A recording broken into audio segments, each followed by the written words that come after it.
Hi అండి. Welcome back to my channel. అందరూ ఎలా ఉన్నారు?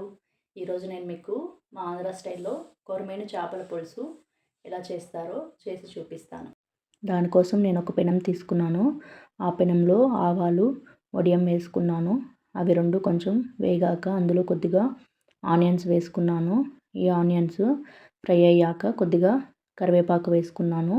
ఈ కరివేపాకు, ఆనియన్స్ అంతా మగ్గనిచ్చాక కొద్దిగా పసుపు వేసుకున్నాను. పసుపు వేసి అంతా బాగా ఫ్రై చేసుకోవాలి. అందులో మనకి టేస్ట్‌కి సరిపడా చింతపండు నానబెట్టి అందులో నుంచి పులుసు తీసుకోవాలి. మీకు ఎంత పులుపు కావాలంటే అంత పులుపు వేసుకోవచ్చు. అది కొద్దిగా మగ్గాక అందులో కొద్దిగా కారం వేసుకున్నాను. దాని తర్వాత కొద్దిగా ధనియాల పొడి వేసుకున్నాను. ఇవి మొత్తం అంతా బాగా మిక్స్ చేసుకొని కలుపుకున్నాక కొద్దిగా కొత్తిమీర వేశాను. ఇందులోకి నేను కొద్దిగా ఇంగువ తీసుకున్నాను. ఇంగువతో పాటు మెంతి పొడి కూడా వేశాను. మీకు ఈ చేపల పులుసులోకి మెయిన్ ఇంగ్రీడియంట్ ఇంగువ, మెంతి పొడి అండి. ఇది బాగా మగ్గాక ఇందులో బాగా శుభ్రం చేసిన చేపలని ఒక్కొక్కటిగా వేసుకోవాలి.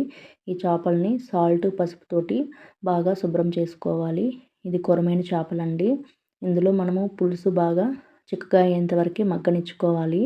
లేదంటే ఈ చేపలు వేసాక కూడా మనకి కొద్దిగా వాటర్ అనేది వస్తుంది.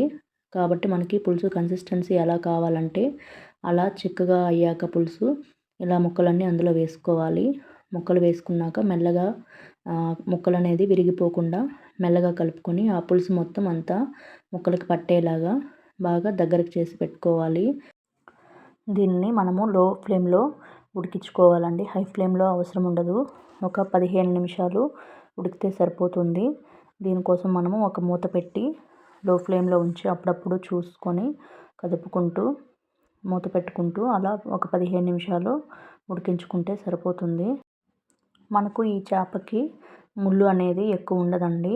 మధ్యలో ఒకే ముళ్ళు ఉంటుంది. మనకి నాన్ వెజ్‌లోకి చికెను, మటన్ కంటే కూడా ఈ చేపలు అనేది చాలా బెస్ట్ అండి. హెల్త్‌కి చాలా మంచిది. మీరు ఒకసారి ట్రై చేసి చూడండి. థ్యాంక్ యూ ఫర్ వాచింగ్ అండి.